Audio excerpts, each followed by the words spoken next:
Dahshatli falokat yuz berdi. Afsuski, ko'plab odamlar hayoti xavf ostiga qoldi.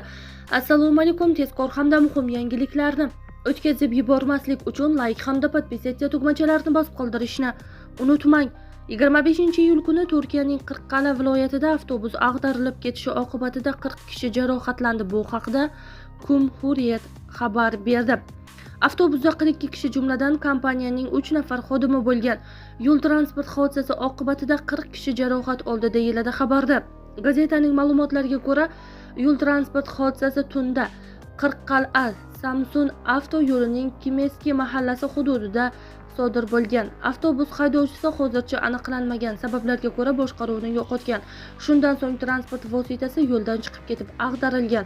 Hodisa joyiga tez yordam, politsiya va qutqaruv xizmatlarining ko'plab brigadalari yuborilgan. Jabrlanganlar Qirqqala shifoxonalariga yetkazilgan.